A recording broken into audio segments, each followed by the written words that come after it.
اما بعد فاعوذ باللہ من الشیطان الرجیم بسم اللہ الرحمن الرحیم الحمد للہ رب العالمین الرحمن الرحیم مالک یوم الدین ایاک نعبد و ایاک نستعین اہدنا الصراط المستقیم صراط الذین انعمت علیہم غیر المغضوب علیہم ولا الضالین آمین۔ ما اصاب من مصیبت الا باذن اللہ ومن یؤمن باللہ یہد قلبہ واللہ بکل شیء علیم۔ وقال عز وجل كما ورد في سورة الحديد ما أصاب من مصيبة في الأرض ولا في أنفسكم إلا في كتاب من قبل أن نبرأها إن ذلك على الله يسير لكي لا تعصوا على ما فاتكم ولا تفرحوا بما آتاكم والله لا يحب كل مختال فخور۔ وقال عز وجل كما ورد في سورة الانشراح إن مع العسر يسرا إن مع العسر يسرا صدق الله العظيم۔ وعن أبي العباس عبد الله بن عباس رضي الله تعالى عنهما قال كنت خلف النبي صلى الله عليه وسلم يوما فقال یا غلام انی اعلمک بکلمات احفظ اللہ یحفظک احفظ اللہ تجدہ تجاہک اذا سألت فاسأل اللہ واذا استعنت فاستعن باللہ واعلم ان الامة لو اجتمعت على ان ينفعوك بشيء لم ينفعوك الا بشيء قد كتبه الله لك وَإِنِ اجْتَمَعُوا عَلَىٰ أَن يَضُرُّوكَ بِشَيْءٍ لَمْ يَضُرُّوكَ إِلَّا بِشَيْءٍ قَدْ كَتَبَ اللَّهُ عَلَيْكَ رُفِعَتِ الْأَقْلَامُ وَجَفَّتِ الصُّحُفُ۔ رواه الترمذی رحمہ اللہ وقال حدیث حسن صحیح۔ وفي روایت غیر الترمذی احفظ اللہ تجدہ امامک تعرف الى اللہ فی الرخاء یعرفک فی الشدہ واعلم ان ما اخطاک لم یکن لیصیبک وما اصابک لم یکن لیخطئک واعلم ان النصر مع الصبر وان الفرج مع الکرب وان مع العسر یسرا۔ رب اشرح لی صدری ویسر لی امری واحلل عقدۃ من لسانی یفقہوا قولی۔ اللہم ربنا الہمنا رشدنا واعذنا من شرور انفسنا اللہم ارنا الحق حقا وارزقنا اتباعہ وارنا الباطل باطلا وارزقنا اجتنابہ آمین یا رب العالمین۔ یہ حدیث نمبر 19 40 نبوی کی روح دین کے اعتبار سے ایک بہت ہی اہم مسئلے سے بحث کرتی ہے۔ اس کے راوی ہے حضرت عبداللہ ابن عباس جن کی کنیت ہے ابو العباس، یعنی ان کے والد کا نام بھی عباس ہے، ان کے بیٹے کا نام بھی عباس ہے۔ عن ابی العباس عبداللہ ابن عمر ابن عباس رضی اللہ تعالی عنہما۔ تو اس میں چونکہ جیسا کہ میں نے عرض کیا کہ استعانت باللہ، مدد مانگنی ہو تو صرف اللہ سے مانگ، یہ دین کی روح کا ایک بہت اہم مسئلہ ہے، بہت اہم مسئلہ روح دین۔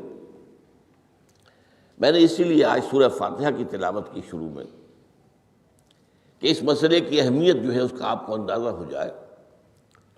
سورہ فاتحہ جو ہماری نماز کا جزو لازم ہے، حدیث نبوی ہے لا صلاۃ لمن لم یقرأ بفاتحۃ الکتاب، سورہ فاتحہ کے بغیر کوئی نماز نہیں ہے، ہر رکعت میں ہم پڑھتے ہیں۔ یا یہ دوسری بات ہے، فقہ حنفی کے مطابق امام پڑھتا ہے اگر جہری انداز میں تو گویا کہ پوری جماعت کی طرف سے ادائیگی ہوئی، لیکن اس پہ اتفاق ہے کہ سورہ فاتحہ ہی اصل نماز ہے۔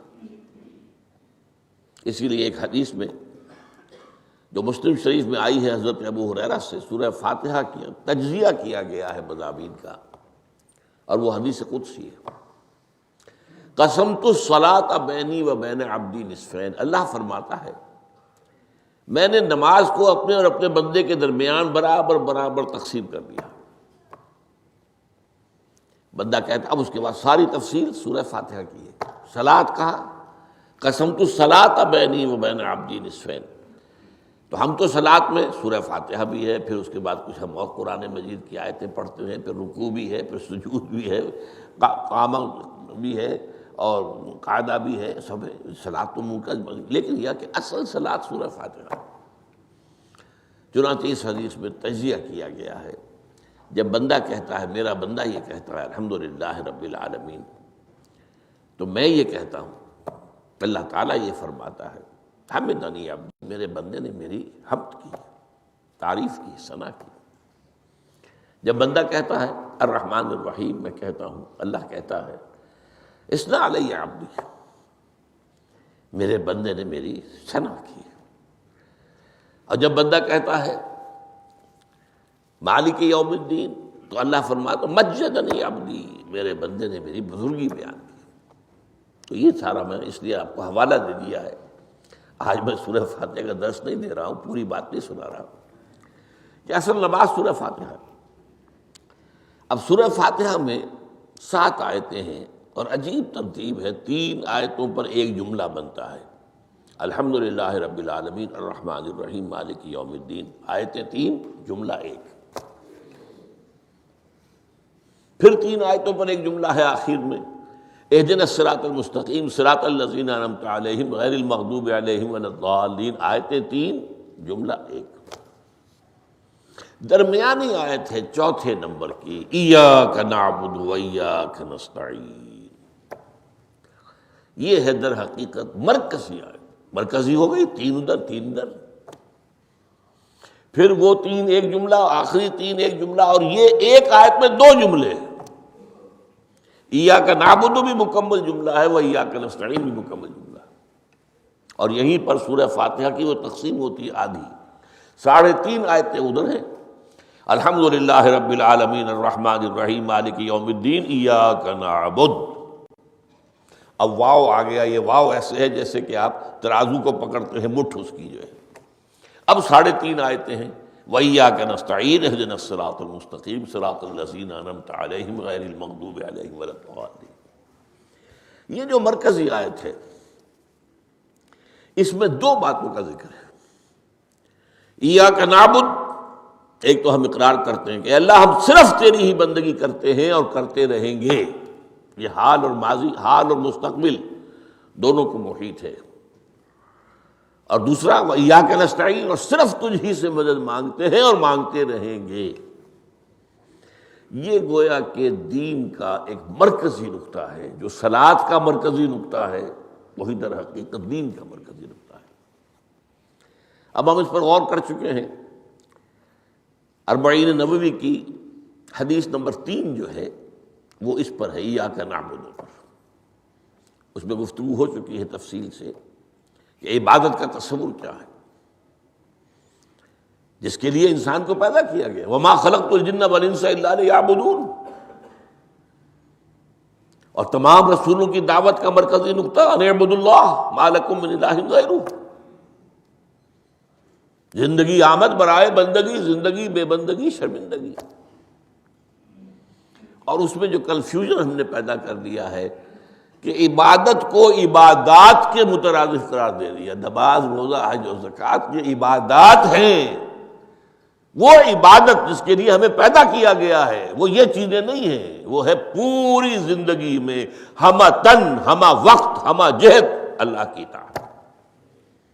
ہر وقت نماز تو نہیں پڑھی جاتی، ہر روز روزہ تو نہیں رکھا جاتا۔ یہ جو کہا کہ میں نے صرف تمہیں پیدا ہی اس لیے کیا کہ میری عبادت کرو، تو عبادت سے مراد یہ چیزیں نہیں ہو سکتی، یہ در حقیقت اس عبادت کے لیے سپورٹس ہے۔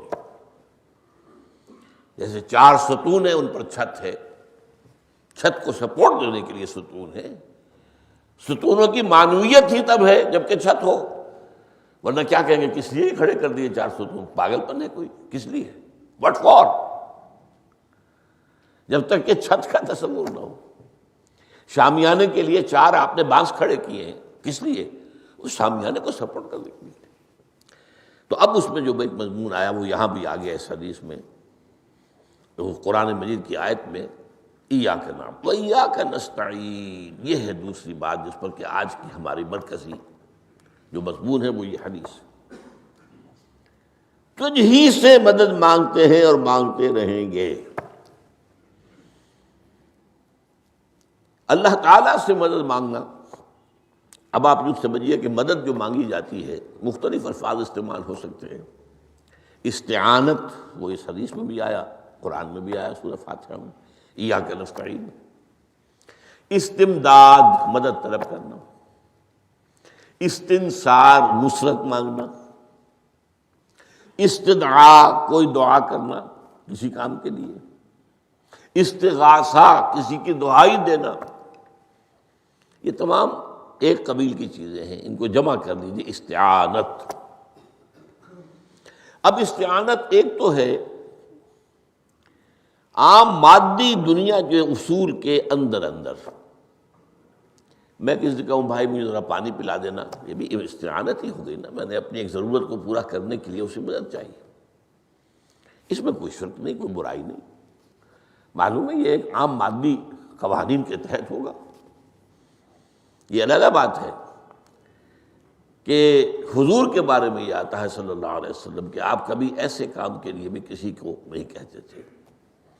یہاں تک کہ اگر آپ سواری پر ہوتے تھے اور آپ کا جو کوڑا ہے وہ نیچے گر گیا تو آپ اپنی سواری کو بٹھا کر یا اتر کر خود کوڑا اٹھاتے تھے، کسی سے کہتے نہیں تھے کہ مجھے ذرا اٹھا دو. تو یہ استدعاء، استعانت، استمداد، اس میں ایک درجے ہیں، بڑے اونچے اونچے درجے بھی ہیں. لیکن عام حالات میں ہم مادی قوانین کے تحت اگر کوئی مدد چاہے کسی سے تو کوئی بری بات نہیں، اس میں کوئی شرک نہیں، اس میں کوئی کفر نہیں. اگرچہ بعض حضرات کے نزدیک اس کا ایک درجہ ہے، وہ میں بعد میں بیان کروں گا. لیکن یہ کہ ماورائی انداز میں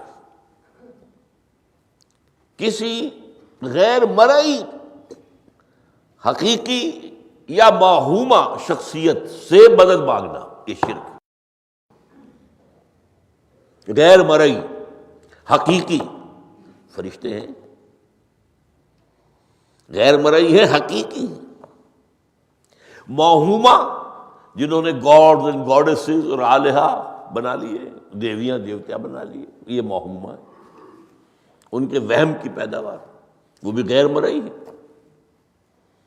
وہ انہوں نے تصویریں بنا دی ہیں پوجنے کے لیے، لیکن وہ یہ کہتے ہیں کہ یہ تصویریں جو ہم نے بنائی ہیں یا یہ مجسمے بنائے ہیں، بت بنائے ہیں، یہ صرف توجہ کے ارتکاز کے لیے ہے تاکہ پورا مراقبہ کر سکیں، ہم اپنی توجہ کو مرکوز کر سکیں. ہمیں بھی پتہ ہے کہ ان بتوں میں کچھ نہیں ہے.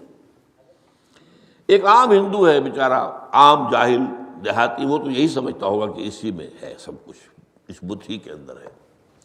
لیکن جو پڑھے لکھے ہندو ہیں، جو تعلیم یافتہ لوگ ہیں، ڈاکٹر رادھا کرشنن بہت بڑا فلسفی تھا، جو آپ کو معلوم ہے بھارت کا صدر رہا ہے، بہت بڑا فلسفی. تو اس کی ایک کتاب ہے انڈین فلسفی پہ، اتنی موٹی موٹی 2 جلدیں ہیں اور بڑی باریک ٹائپ کی. اس میں اس نے کہا کہ ہم ان بتوں میں کچھ نہیں سمجھتے، یہ تو صرف کنسنٹریشن، توجہ کو مرکوز کرنے کے لیے ہم نے ان کو بنا لیا ہے تاکہ ان کے ساتھ ایک ذہنی اور روحانی رشتہ قائم کرنے کے لیے اپنی توجہات کو مرکوز کر سکیں. بہرحال یہ میں نے بتایا، ایک ہے غیر مرئی حقیقی، ایک ہے غیر مرئی موہومہ.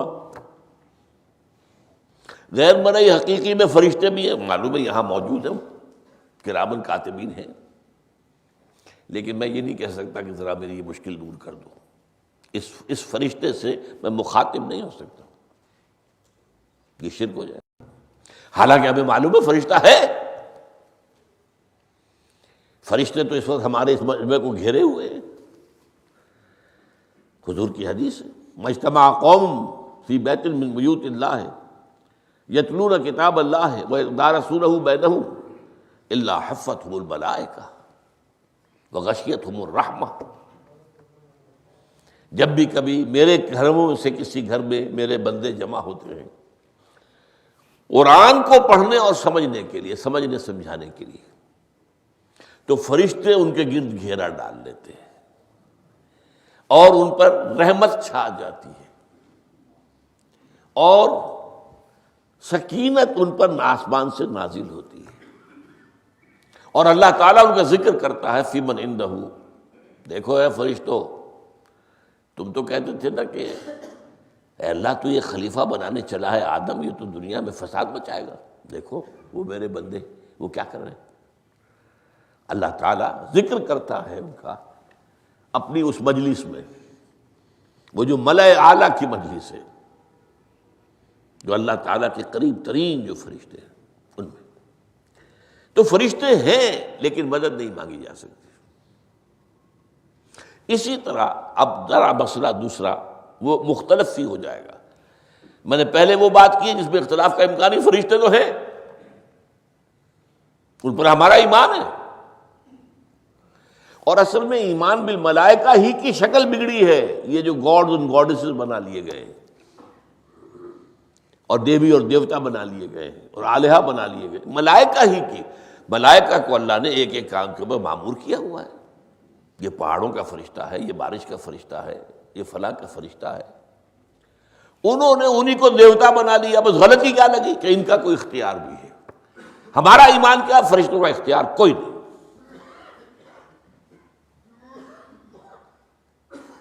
یفعلون ما یؤمرون، جو اللہ حکم دیتا ہے کرتے ہیں، ان کا کوئی اختیار نہیں۔ بس یہ باریک سا پردہ ہے، یہی ایمان بالملائکہ بن گیا ہے، دیویوں دیوتاؤں کی شکل اختیار کی۔ عرب کے لوگ خدا کی بیٹیاں کہتے تھے ان کو، یہ فرشتے خدا کی بیٹیاں ہیں، ان کے نام پر انہوں نے لات، یہ مؤنث نام ہے، لات، عزا عزیز کا مؤنث ہے، منات یہ سب مؤنث نام ہے، یہ دیویاں ہیں، یہ اللہ کی بیٹیاں ہیں، فرشتے ہیں اصل میں۔ تو میں نے کہا کہ پہلے میں نے بات کی ہے وہ غیر مرئی کہ جو یقینی ہیں، متفق علیہ ہیں، فرشتے ہیں۔ ایک ہے مختلف فی، وہ یہ ہے کہ اولیاء اللہ کی ارواح بھی، ان کو بھی یہ، اگر یہ قول امام الہند شاہ ولی اللہ دہلوی کا نہ ہوتا تو میں کبھی اس کو تسلیم نہ کرتا۔ ان کا قول ہے کہ اللہ تعالیٰ اپنے جو بڑے محبوب بندے ہوتے ہیں ان کے انتقال کے بعد ان کی ارواح کو بھی فرشتوں کے جو درجہ اسفل ہے، سب سے نچلے درجے کے جو فرشتے ہیں ان میں شامل کر دیتا ہے، اور اللہ کے احکام کی جیسے تنفیذ وہ فرشتے کرتے ہیں وہ بھی کرتے ہیں۔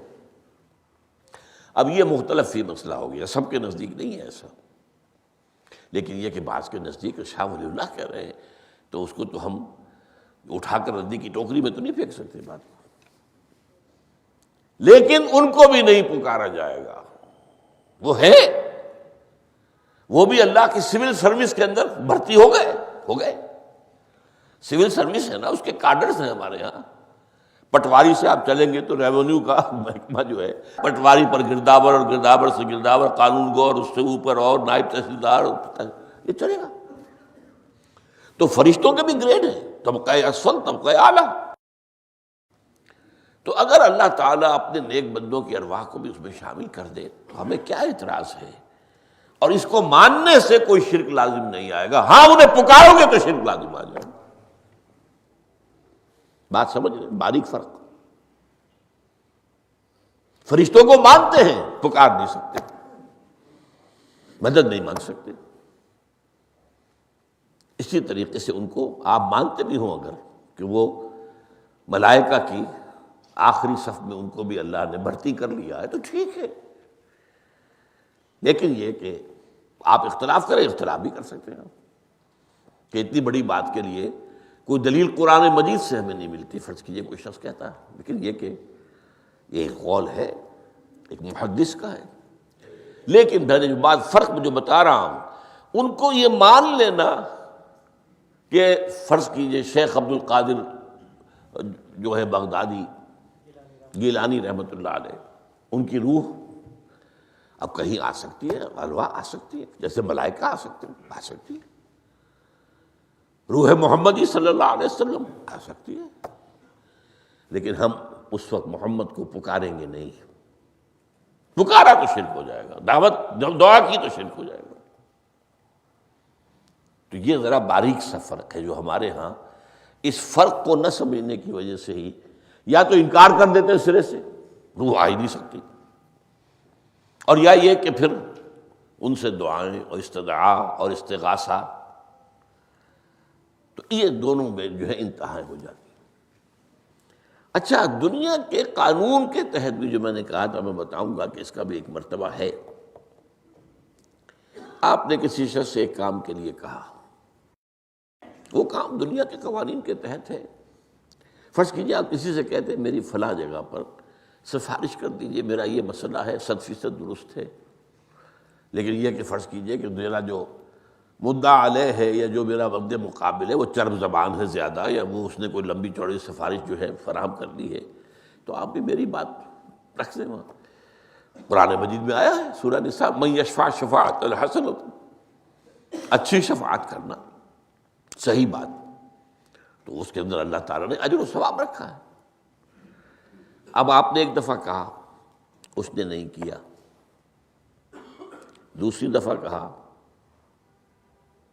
نہیں کیا، پھر کہا، تو یہ میں ایک بزرگ کا قول آپ کو بتا رہا ہوں، کہ یہ شرک ہو جائے گا۔ ایک دفعہ کہا ٹھیک ہے یہ سوال ہے، دوسری دفعہ کہا یہ بھی چلیے معاف، اب تیسری دفعہ، اس کا مطلب یہ کہ آپ نے یہ بات سمجھ لی ہے کہ آپ کا خیر اسی کے ہاتھ میں ہے، اور یہ شرک خفی ہو جائے گا۔ ٹھیک ہے، آپ نے کہا اگر وہ کر دے ٹھیک، کوئی اعتراض نہیں۔ تو یہ باتیں بھی سمجھنے کی ہیں، کیونکہ آدمی جو ہے اگر پیچھے پڑ جاتا ہے، کہتا رہتا، مطلب معلوم ہوا کہ اس کے ذہن میں یہ بات بیٹھ گئی ہے کہ تمہارا خیر جو ہے، تمہاری بھلائی اسی کے ہاتھ میں نہیں۔ بہرحال اس تمہید کے بعد اب ہم پڑھ رہے ہیں، حضرت ابن عباس فرماتے ہیں رضی اللہ تعالی عنہ، کنت خلف النبی یوما صلی اللہ علیہ وسلم، ایک دن میں حضور کے پیچھے تھا۔ اب پیچھے ہونے سے کیا مراد ہے؟ گمان غالب یہ ہے کہ سواری پر، جس کو ردیف بھی کہتے ہیں، واللہ عالم یہ بھی ہو سکتا ہے کہ چلتے ہوئے پیچھے پیچھے چل رہے ہیں، ادب کے ساتھ، چچا زاد بھائی ہیں لیکن عمر میں تو بہت چھوٹے ہیں، نوجوان ہیں۔ اس کیفیت میں حضور نے اب ان سے خطاب کیا، یا غلام، اے نوجوان، اے لڑکے کہا، اے لڑکے، اعلمک کلمات، میں تمہیں تلقین کرتا ہوں چند کلمات۔ اب یہ ہے حضور کا طریقہ تربیت و تعلیم و تزکیہ۔ وہاں کوئی مدرسے نہیں تھے، وہاں کوئی درس کی محفلیں تو نہیں ہوتی تھی، محفل تو ایک ہی ہوتی تھی ہفتے میں، اور وہ جمعے کا اجتماع ہے، باقی حضور کی صحبت ہے۔ فجر کی نماز کے بعد بھی آپ بیٹھے ہیں، صحابہ بھی بیٹھ گئے، کچھ گفتگو ہو رہی ہے، اسی میں تربیت، اسی میں تعلیم، اسی میں تزکیہ۔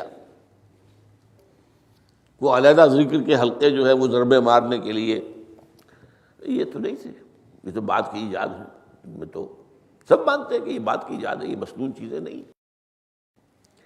بہرحال حضور نے، اے لڑکے یا اے بیٹے، جو بھی آپ اس کا ترجمہ کریں، میں تمہیں چند باتیں سکھاتا ہوں۔ مطلب کیا ہے؟ وَعَلِّمُكَ كَلِمَاتٍ، توجہ سے سنو، غور سے سنو، حفظ جان بنا لو۔ احفظ اللہ یحفظک، پہلا کلمہ، اللہ کی حفاظت کرو وہ تمہاری حفاظت کرے گا۔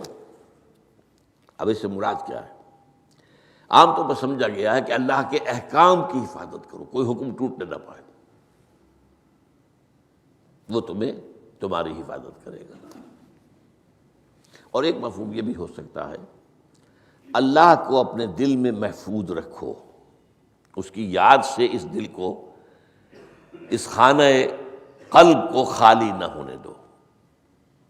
مستحضر رکھو اللہ کو اپنے دل میں، تو اللہ تمہاری حفاظت کرے گا، اللہ تمہیں یاد رکھے گا۔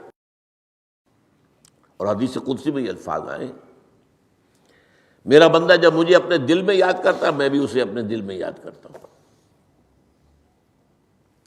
جب میرا بندہ کسی محفل میں میرا ذکر کرتا ہے میں اس سے کہیں بہتر محفل میں اس کا ذکر کرتا ہوں۔ اللہ کی محفل تو ملائے اعلیٰ کی ہے، ملائکہ مقربین کی ہے۔ وہ جو امیر خسرو کا شعر ہے وہ پتہ نہیں کس کیفیت میں انہوں نے کہا ہے، خدا خود میر محفل بود اندر لامکاں خسرو، محمد شمع محفل بود شب جائے کہ من بودم۔ اے خسرو، رات میں جہاں تھا وہ رات کوئی کیفیت تھی جو گزری ہے، وہ ایک لامکاں کی محفل تھی۔ اب مکان نہیں ہے، لامکاں ہے، مادی نہیں ہے وہ۔ اس کی محفل میں میر محفل اللہ تھا اور شمع محفل محمد تھے صلی اللہ علیہ وسلم۔ خدا خود میر محفل بود اندر لامکاں خسرو، محمد شمع محفل بود شب جائے کہ من بودم۔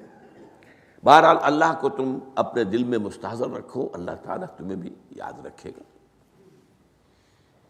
دوبارہ فرمایا احفظ اللہ تجدہ امامک تجاہک، اللہ کو یاد رکھو تو اپنے سامنے موجود پاؤ گے، جب چاہو دعا کرو۔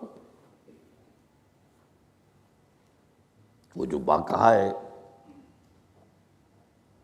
کہ دل میں ہے، جب چاہو مخاطب ہو جاؤ۔ دل کے آئینے میں ہے تصویر یار، جب ذرا گردن جھکائی دیکھ لی، کہیں دور تو نہیں ہے۔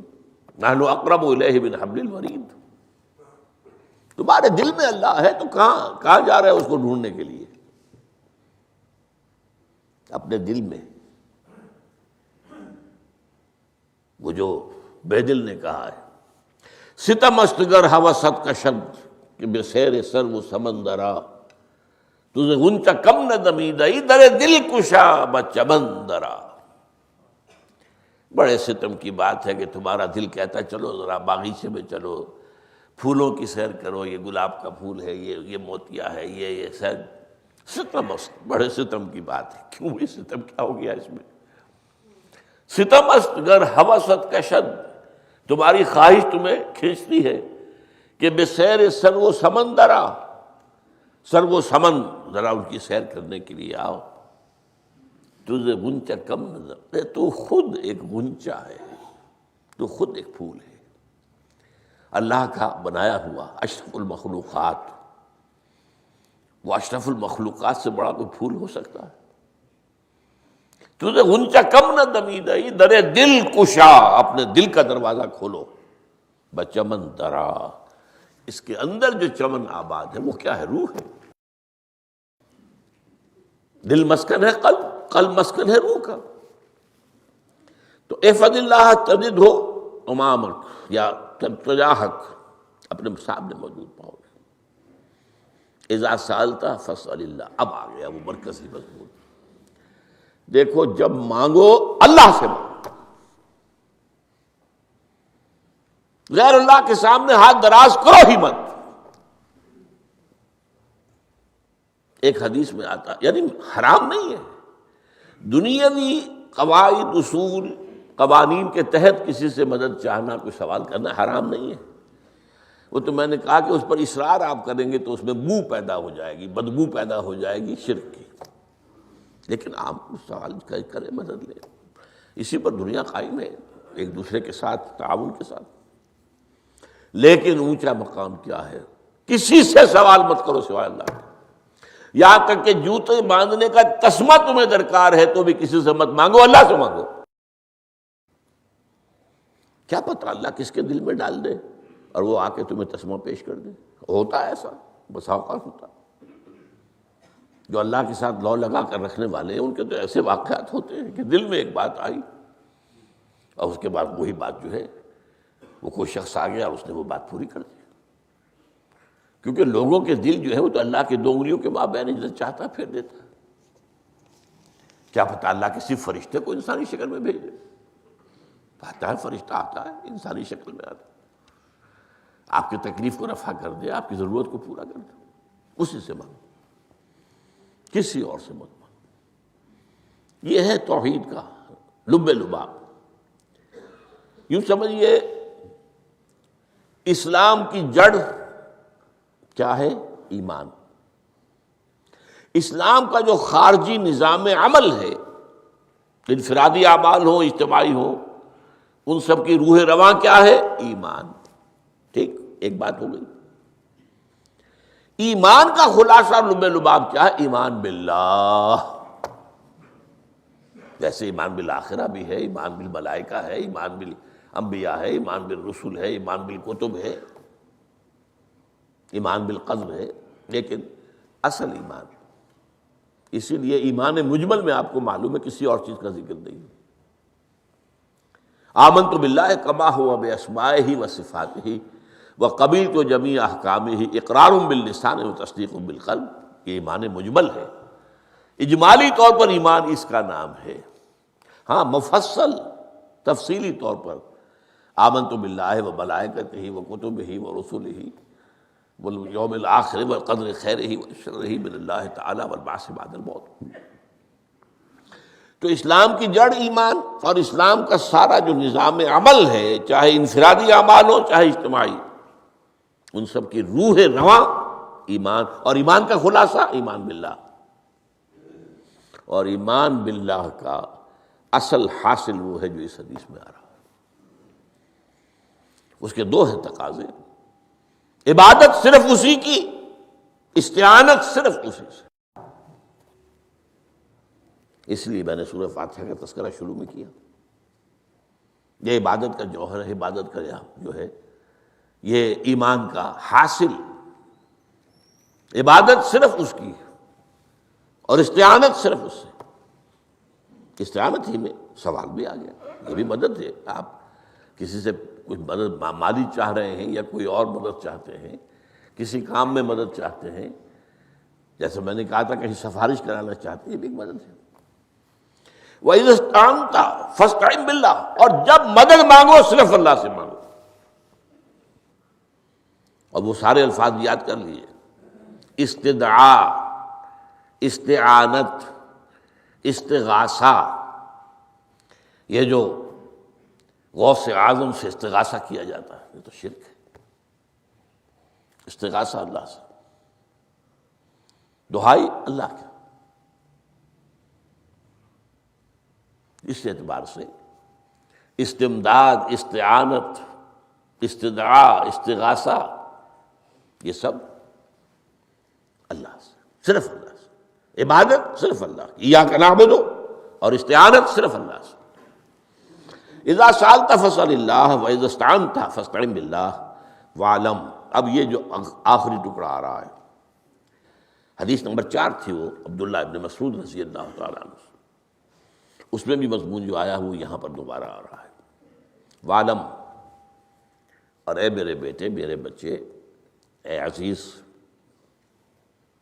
علم، جان لو، ان الامت لو اجتمعت علی ان ينفعوک بشیء. اگر سب لوگ جمع ہو کر چاہیں کہ تمہیں کسی شے کا نفع پہنچا دیں، کوئی فائدہ پہنچا دیں، لن ينفعوک الا بشیء قد کتبہ اللہ لک. نہیں پہنچا سکتے وہ تمہیں کوئی نفع مگر صرف وہی جو تمہارے لیے اللہ نے لکھ دیا. پھر کیوں مانگو ان سے؟ یہ تو فعل عبث ہو گیا، بیکار بات ہو گئی. ان کے ہاتھ میں کچھ ہے ہی نہیں. لہذا یہ جان لو، سب لوگ مل کر چاہیں کہ تمہیں کوئی نفع پہنچا دیں، نہیں پہنچا سکتے مگر وہی کچھ جو اللہ نے تمہارے لیے اگر لکھ دیا ہے تو مل جائے گا، ورنہ نہیں. آپ اندازہ کیجئے کہ جو شخص اس سطح پر آ جائے اس میں کتنا استغنا ہوگا. کسی کے سامنے پیشانی رگڑے گا اپنی، کسی کے سامنے ہاتھ پھیلائے گا، کسی کے سامنے اپنی عزت نفس کو ہتھیلی پر رکھ کر پیش کرے گا. تم نے سوال کیا تو عزت نفس تو تم نے اس کے سامنے پیش کر دی. اب وہ چاہے تو کچھ اس کا لحاظ کر لے، چاہے تو ٹھوکر مار دے تمہاری عزت نفس کو. یہ وہ مقام ہے. جب مانگو صرف اللہ سے، جب مدد طلب کرو صرف اللہ سے، اور جان لو اگر تمام لوگ جمع ہو کر تمہیں کوئی فائدہ پہنچانا جائے نہیں پہنچا سکتے. الا بشیء قد کتب اللہ لک وان اجتمعوا علی ان یضروک بشیء لم یضروک الا بشیء قد کتب اللہ علیک. اگر سب مل کر چاہیں تمہیں کوئی نقصان پہنچا دے نہیں پہنچا سکتے مگر وہی کچھ جو اللہ نے تمہارے لیے لکھ دیا. اب بتائیے خوف کی جڑ کٹ جائے گی کہ نہیں؟ یہ جو ایمان جو ہے یہ خوف اور حزن دونوں سے نجات دلانے والی بات ہے. جو حقیقی مومن ہے وہ اللہ کا ولی ہے. حقیقی مومن وہ اللہ کا ولی ہے. اور الا ان اولیاء اللہ لا خوف علیہم ولا هم يحزنون. یہ اولیاء اللہ کو علیحدہ مخلوق نہیں ہے، کوئی ان کے سر پہ سینگ نہیں ہوتے، انسان ہی ہوتے ہیں، لیکن حقیقی معنی میں مومن. ان اعتبارات سے جو آج ہم پڑھ رہے ہیں ایمان اس درجے کا پہنچ گیا تو اللہ کا ولی ہے. اور لوگ کے لیے خوف کس بات کا ہوگا؟ کس سے خوف کروں؟ اس کے ہاتھ میں کچھ ہے ہی نہیں. اور اگر کچھ اللہ نے میرے لیے لکھ دیا وہ آ کر رہے گا، چاہے میں لاکھ گڑ گڑاؤں اس کے سامنے کہ مجھے چھوڑ دے. اگر اللہ نے لکھا وہ آیا وہ تو آئے گا، تو کاہے کو اس کے سامنے گڑ گڑانا، کاہے کو جبسائی کرنا اس کے سامنے. اور کسی کے ہاتھ میں کچھ ہے ہی نہیں، میرا خیر ہے ہی نہیں، کاہے کو خوشامد کروں اس کی. اور سنیے، رفعت الاقلام. دیکھو نوجوان، قلمیں اٹھا لی گئی ہیں، وجفت الصحف، اور جو رجسٹر ہیں صحیفے ان کی سیاہی خشک ہو چکی ہے. یہ ہے وہ اللہ کا علم قدیم جس میں ہر شے لکھ دی گئی. اس کے قلم اٹھا لیے گئے. وہ جیسے آپ کو معلوم ہے امتحان ہوتا تھا، 3 گھنٹے ختم ہو گئے، اسٹاپ رائٹنگ، بس اب قلم رک جانا چاہیے. وہ قلم تو تقدیر کا کاتب جو ہے وہ قلم اس کا اب اٹھا لیا گیا، اور جو صحیفے جن پر کے لکھا گیا وہ خشک بھی ہو گئے. یہ تو روایت ہے جو امام ترمذی نے جس کو روایت کیا، یہ متن ان کا ہے جو ہم نے پڑھا ابھی، اور ان کا قول یہ ہے کہ یہ حدیث حسن صحیح ہے. لیکن یہی روایت اور انہی راوی سے عبداللہ ابن عباس سے رضی اللہ تعالیٰ عنہما اور بھی محدثین نے کی ہے. تو اس میں سے ایک اور متن جو ہے وہ یہاں پر امام نووی نے دے دیا ہے.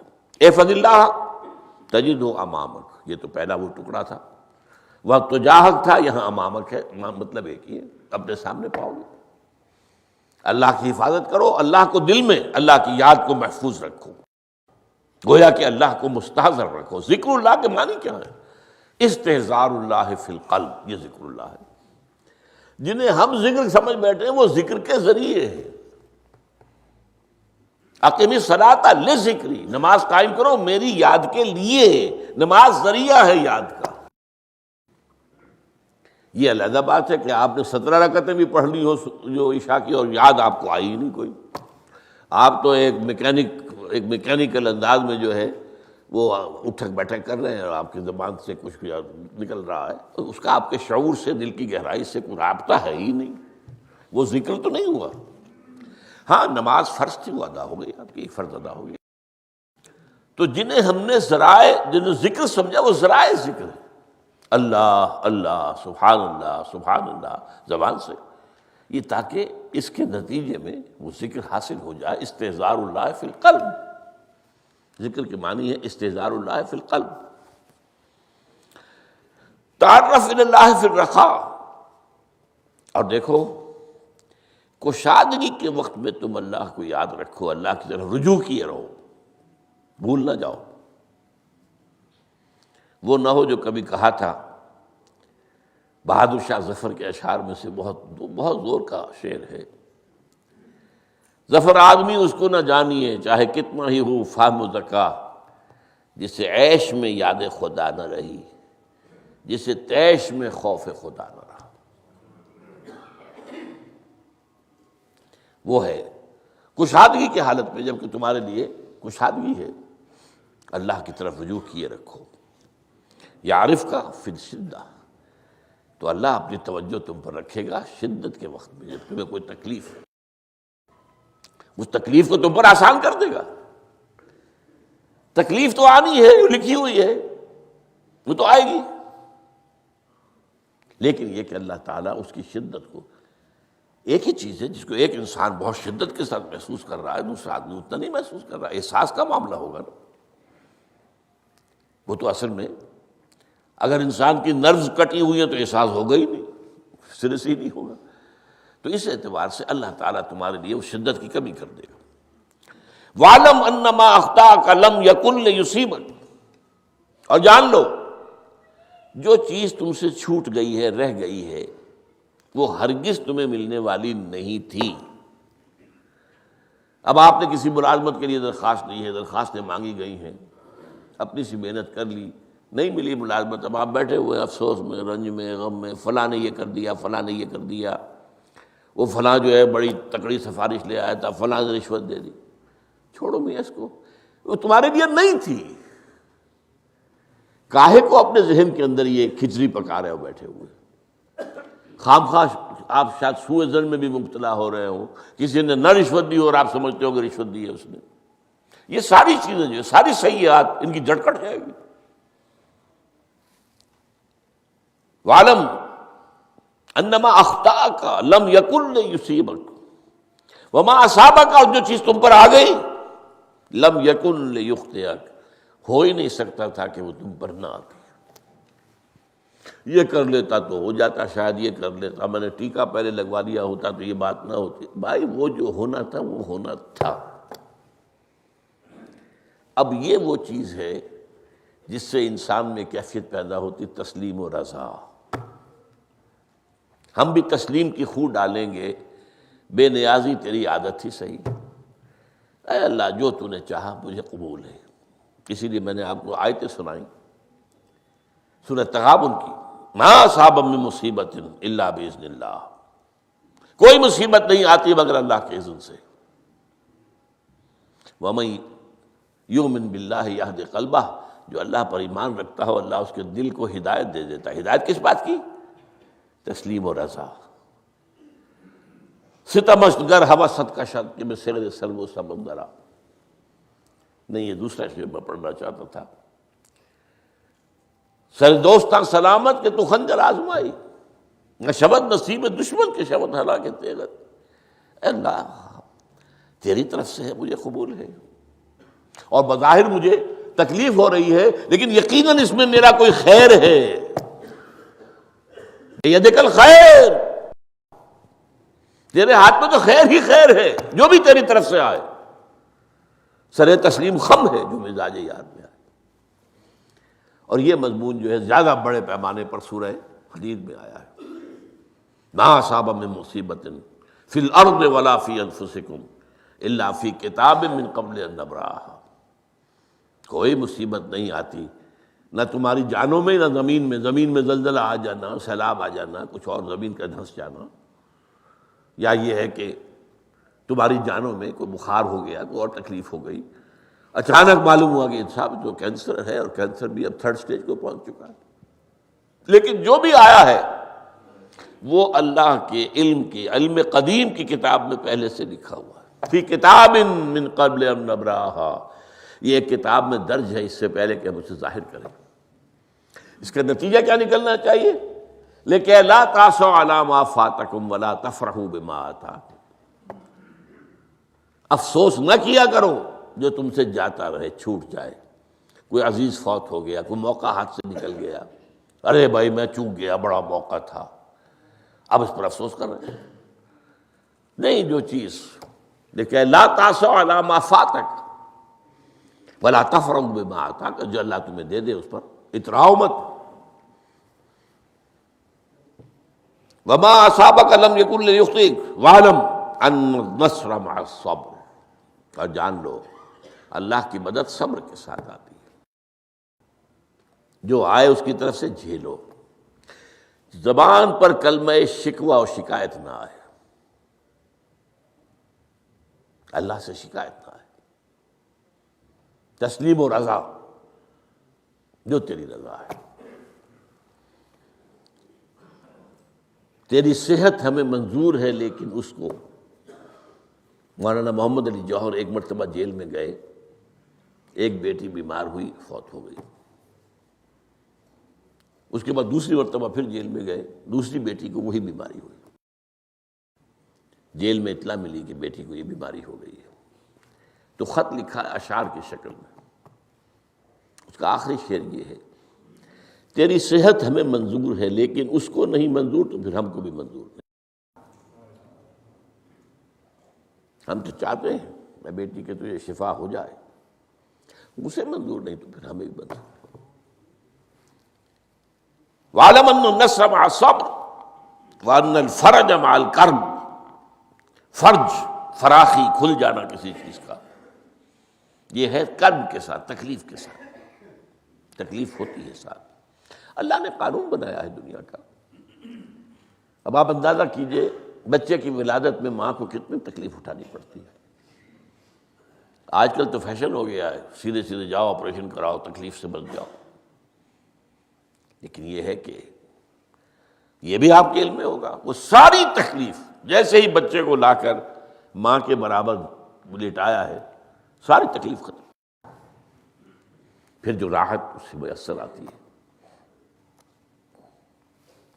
ان الفرج مع الکرب وان مع العسر یسرا، اسی لیے میں نے وہ آیتیں بھی پڑھی تھی، ان مع العسر یسرا ان مع العسر یسرا۔ اس دنیا میں یہ اللہ نے نظام بنایا ہے، سختیاں جھیلنی ہی ہوں گی۔ لقد خلقنا الانسان فی کبد، ہم نے انسان کو پیدا کیا مشقت کے اندر، مشقت تو کرنی پڑے گی۔